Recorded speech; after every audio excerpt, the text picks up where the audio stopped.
Joining me now is the Speaker of the House, Republican Congressman Mike Johnson of Louisiana, who just marked 100 days on the job. Mr. Speaker, welcome to Meet the Press. Hey, Kristen, glad to be with you. Well, it's great to have you. Before we get to the border talks, I want to ask you about the Middle East. Of course, you just heard me talking to the National Security Advisor about these rounds of retaliatory strikes, which you have been critical of. I want to be very clear, though. What specifically do you want to see, Mr. Speaker? Do you want to see strikes inside Iran? Well, I do take issue with a little bit of what Jake Sullivan just said. I listened to that interview. It was interesting. We need to make absolutely clear to Iran that nothing is off the table. You know, we maintain peace through strength. That was the Reagan doctrine. That's what President Trump continued, and that's what we have to do right now. We should not be appeasing Iran. That's what the Biden administration has been doing for the last 3 years. We are projecting weakness on the world stage, and frankly, Kristen, that is why our adversaries are acting so provocatively. What we need to be doing right now is turning up the heat on Iran. We need to act to decimate the Iran Central Bank, the assets that they've held there. We need to lean on international banks to seize the assets of Iranian proxies. We need to put big-time pressure, maximum pressure on their oil exports. There's a lot that we could do to Iran to send a message instead of this appeasement strategy. It's just simply including not working. Strikes, Mr. Speaker? Including strikes, just to be clear? It should not be off the table. Let me give you just a quick example. You know, in the Trump administration, we used a drone and 3 missiles to take out Qasem Soleimani near Baghdad. That sent a strong message, and it quelled all of the activity there. What we're doing right now, we're using potentially hundreds of munitions to strike close to 100 targets so far, but we're not going right to the heart of the matter. I think that's a real problem. And of course, the Biden administration has argued they have launched a number of retaliatory strikes against all of those attacks. Let me ask you, though, about your surprise move on Saturday, Mr. Speaker. You proposed a new standalone aid package to provide funding for Israel. It, of course, comes just hours before the Senate is set to unveil the details, the text of its border deal, which would also include funding for Israel and Ukraine. You just heard Jake call it a ploy, a political stunt. Why not wait for the Senate to put out their bill first? Well, let's make a couple of things clear here, Kristen. You know, we passed the support for Iran many months ago, 3 months ago.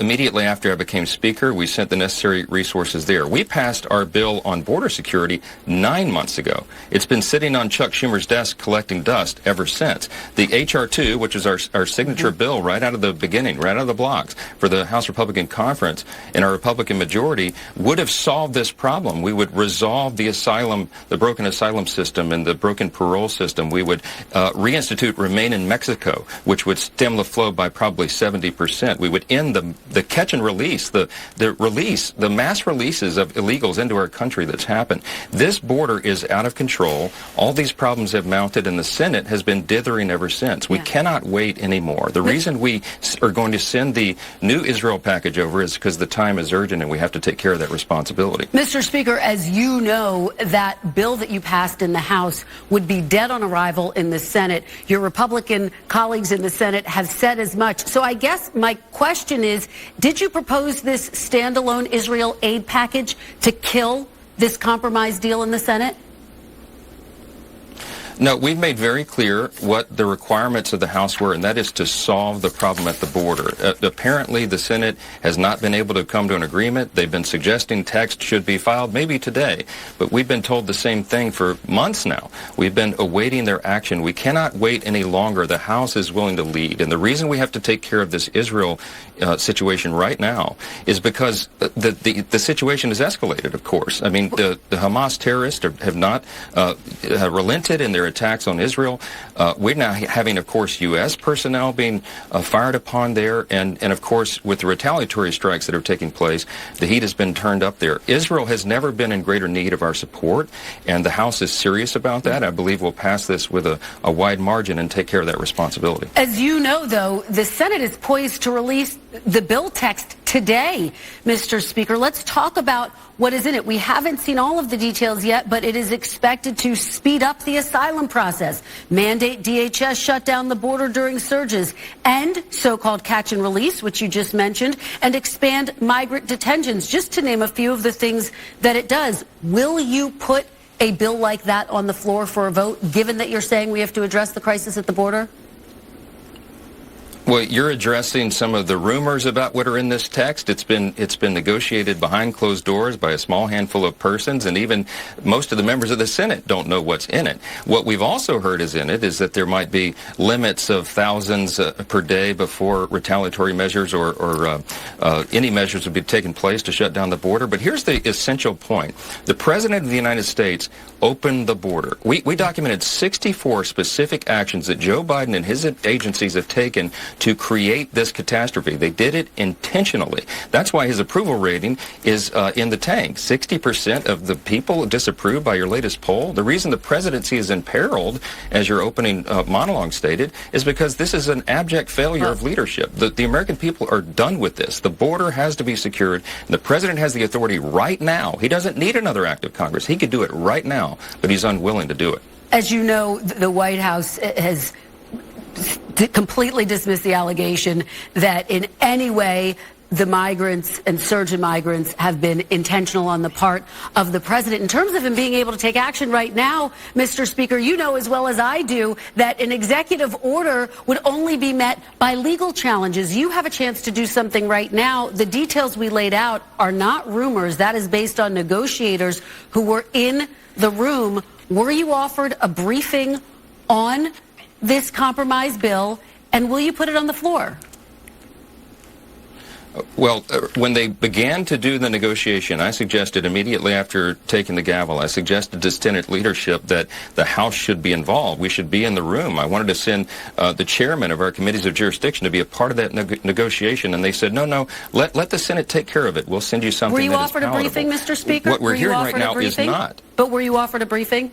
No, I have not been. No, I've had individual senators call and give me tips and offered things that are going on in the room, but we've not been a part of that negotiation, and I have been absolutely clear from day one, since literally the next morning after having handed the gavel in late October, what the functional equivalents of H.R. 2, what those are, and why that was necessary to solve the problem. I took 64 House Republicans to the border in January. We heard from the people in charge, the Border Patrol agents, the people there, and they said, these are the things that you must do to stem the flow.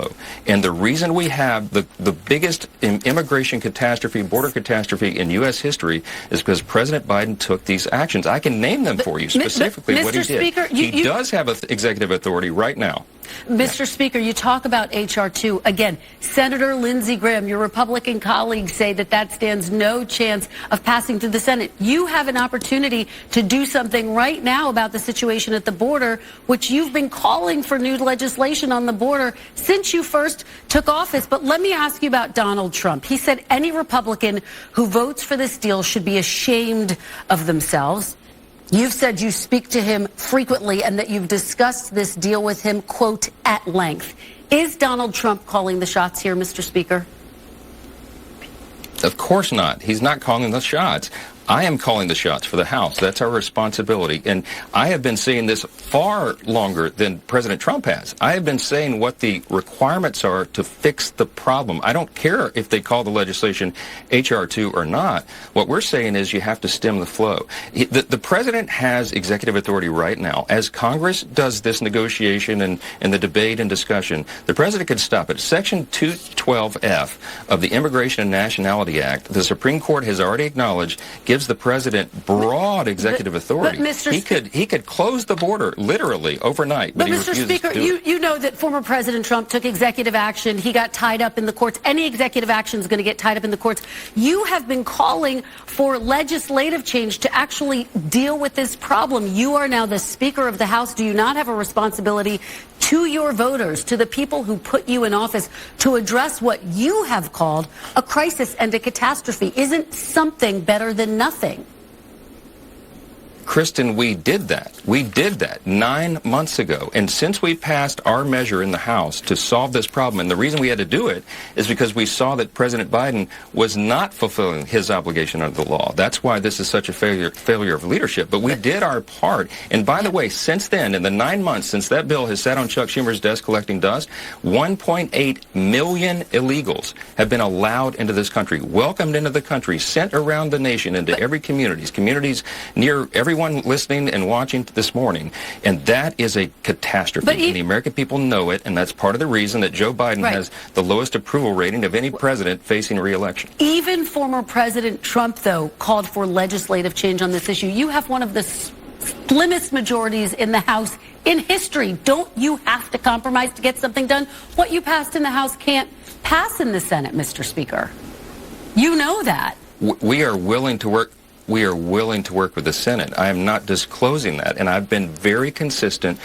For the 100 days that I've had the gavel, we're willing to work, but they have to be serious about it. If you only do a few of those components, you are not going to solve the problem. And Kristen, that's not a Republican talking point. That's what the sheriffs at the border, the Border Patrol agents, the deputy chief of U.S. Border Patrol, a 33-year veteran of the agency, told us. He said it's as though we're administering an open fire hydrant. He said, I don't need more buckets like the president's proposed. I need to stop the flow. And we know how to do that, but Joe Biden is unwilling to do it.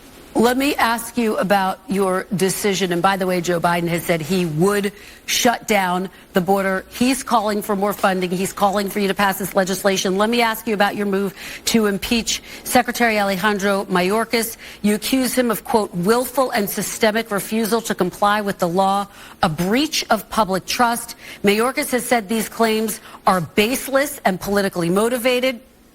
What's interesting here is that some prominent conservative legal experts who oppose Donald Trump's impeachment also oppose the impeachment of Secretary Mayorkas.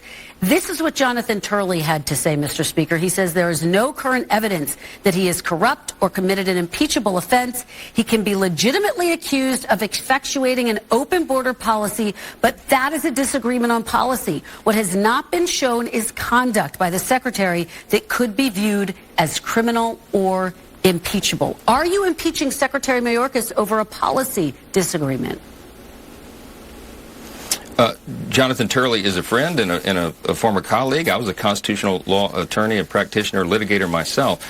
And I also worked on the impeachment defense team for President Trump twice. So I'm very familiar with the law. What we're suggesting here is that Secretary Mayorkas has openly defied federal law, openly, repeatedly engaged in a practice of defying the law that Congress has put on the books and previous presidents have signed. He has also lied to Congress. He has misrepresented facts over and over.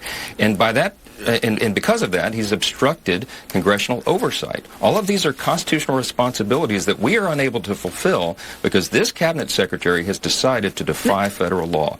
Extreme times, desperate times call for desperate measures, and that's where we are. Mr. Speaker, just a couple of points there. Of course, Secretary Mayorkas and you had a dispute over what it means for the border to be secured. So the notion that he lied has not stood up under independent fact checkers when you look at the fact that this was a dispute. Secondly, he says he's following the law. He says that's why new legislation needs to be passed. Mr. Speaker, how does impeaching Mayorkas do anything to address the immediate crisis at the border, which you have called a catastrophe, which you said deserves immediate attention? Kristen, for that matter, how does passing a new law by Congress do anything to solve the catastrophe that they have intentionally designed and created? If we pass a new law, he won't follow that law either. It gives the president expanded authorities on asylum. It does a range of different things. But the president is not using the authorities he has right now. All right. No, Kristen, the president and Mayorkas are not using the authorities they have right now. Yes. All right, let me just play. This is, you were, as you just said, a part of President Trump's defense team at his first impeachment. Here's what you had to say about impeachment back then. The founders of this country warned against single-party impeachments. The founders of this country warned us against a single-party impeachment. The founders of this country warned against a single-party impeachment. You know why? You guys know why. Because they feared it would bitterly and perhaps irreparably divide our nation. What changed, Mr. Speaker?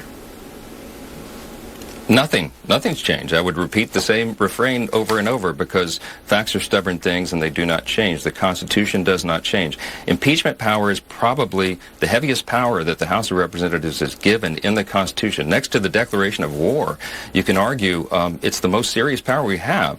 And it's not to be used for partisan political purposes. That is exactly what they did for Donald Trump. How is this they telegraphed they were going to impeach Donald Trump before he even took his oath of office. If that's the case, then how is this moment different now?